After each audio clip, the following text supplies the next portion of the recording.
NCERT कक्षा 9 में आप सभी विद्यार्थियों का स्वागत है। तो आज हम अध्याय 1 संख्या पद्धति का उदाहरण नंबर 2 करने जा रहे हैं। तो उदाहरण इस प्रकार है कि 1 और 2 के बीच में हमें 5 परिमेय संख्याएं ज्ञात करनी हैं। तो हमें मालूम है कि किन्हीं 2 संख्याओं के बीच अनेक परिमेय संख्या हो सकती हैं। तो हमें 1 और 2 के बीच में परिमेय संख्याएं ज्ञात करनी हैं। तो हम इसको अनेक विधियों से हल कर सकते हैं, पर हम इस उदाहरण को 2 विधियों के माध्यम से हल करेंगे। तो पहली विधि इस प्रकार है।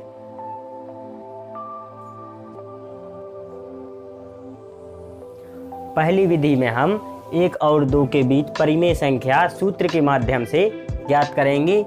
सूत्र इस प्रकार है कि r/s/2। इसको हम इस प्रकार से भी लिख सकते हैं। तो यहाँ पर r बराबर कितना है 1 और s बराबर है 2। तो पहली परिमेय संख्या हम इस प्रकार ज्ञात करेंगे कि r की जगह पर 1 रख देंगे और s की जगह पर 2। इसको आगे हल करेंगे तो 1 और 2 जुड़कर कितने हो जाएंगे 3। जब ये कोष्टक खुलेगा तो 3 का 1/2 में क्या हो जाएगा गुणा हो जाएगा।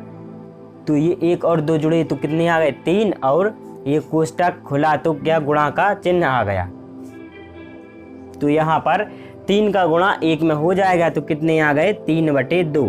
तो ये हमें 1 और 2 के बीच में एक परिमेय संख्या ज्ञात हो गई, कितनी 3/2। तो चलिए दूसरी परिमेय संख्या ज्ञात करते हैं। तो दूसरा चरण कुछ इस प्रकार है कि फिर से इसी हम सूत्र में मान रख देंगे। तो जो हमारी एक परिमेय संख्या प्राप्त हुई है 1 और 2 के बीच में, उसको इस प्रकार लिखेंगे। अब हम 1 से बड़े कितने हैं 3/2 और 3/2 से बड़े हैं कितने 2। तो इन तीनों संख्याओं के बीच हम किसी के भी बीच में हम परिमेय संख्या ज्ञात कर सकते हैं। 1 और 3/2 के बीच में परिमेय संख्या ज्ञात करना आसान होगा, इसलिए हम 1 और 3/2 के बीच परिमेय संख्या ज्ञात करते हैं।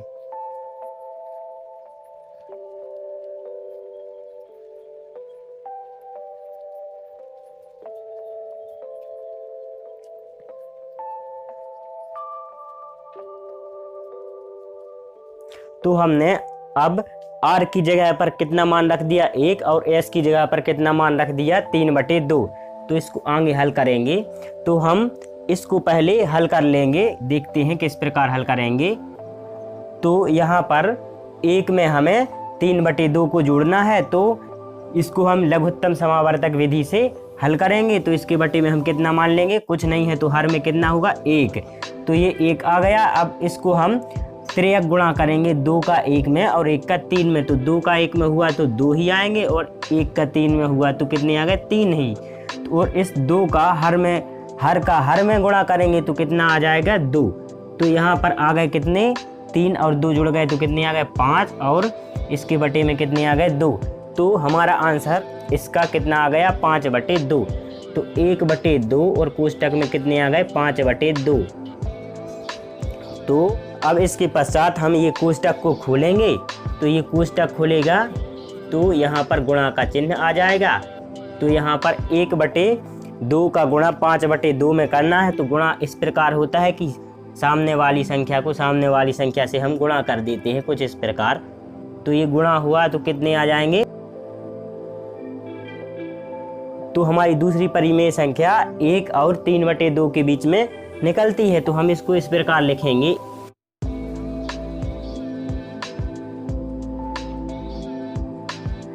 तो हम इसी प्रोसेस को बार बार दोहराकर हम 1 और 2 के बीच में अनेक परिमेय संख्याएं ज्ञात कर सकते हैं। हम इस मेथड को किन्हीं 2 संख्याओं को लेकर उनके बीच में परिमेय संख्या ज्ञात कर सकते हैं। आप कोई भी संख्या ले सकते हैं, 3/2 और 2 के बीच में परिमेय संख्या ज्ञात कर सकते हैं, या फिर इस संख्या और इस संख्या के बीच में परिमेय संख्या क्या ज्ञात कर सकते हैं। तो इसी प्रकार हम यही प्रोसेस बार बार करेंगे। तो हमारे सामने ये 2 परिमेय संख्या आई हैं और 3 परिमेय संख्या इसी प्रकार आ जाएंगी। तो वो 3 परिमेय संख्याएं कुछ इस प्रकार होंगी।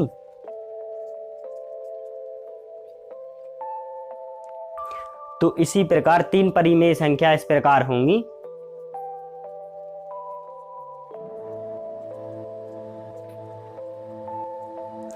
तो ये 5 परिमेय संख्याएं हमारी इस प्रकार निकल आती हैं। तो एक विधि ये कंप्लीट हुई। अब हम दूसरी विधि की ओर बढ़ते हैं। तो दूसरी विधि इस प्रकार, तो दूसरी विधि में भी हमें क्या परिमेय संख्याएं ज्ञात करना है। हमें 5 परिमेय संख्याएं ज्ञात करनी है। तो हम 5 में कितना 1 जोड़ देंगे तो कितना आ जाएगा 5 धन 1 बराबर कितने आ गए 6। तो हम अब क्या करेंगे कि 6 को हर लेकर 1 और 2 के रूप में परिवर्तित करेंगे। तो हम इसको किस प्रकार परिवर्तित करेंगे, जिस प्रकार हम 6/6 को लिखेंगे तो कितना आंसर आएगा हमारा 1 ही आंसर आएगा। तो हम 1 को 6/6 के रूप में लिख सकते हैं। इसी प्रकार 2 को हम कितने 12/6 के रूप में लिख सकते हैं। तो कितने आ जाएंगे 2 आ जाएंगे। तो हमें अब आसानी से 6/6 और 12/6 के बीच में कितनी परिमेय संख्याएं 5 परिमेय संख्याएं मिल जाएंगी। इस प्रकार जैसे 6/6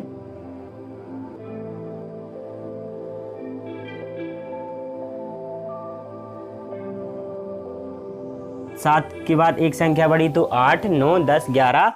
इस प्रकार हम परिमेय संख्याएं निकाल सकते हैं।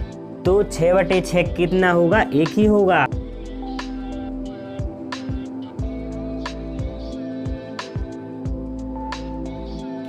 तो इस विधि से भी हम क्या 1 और 2 के बीच में 5 परिमेय संख्याएं ज्ञात कर सकते हैं।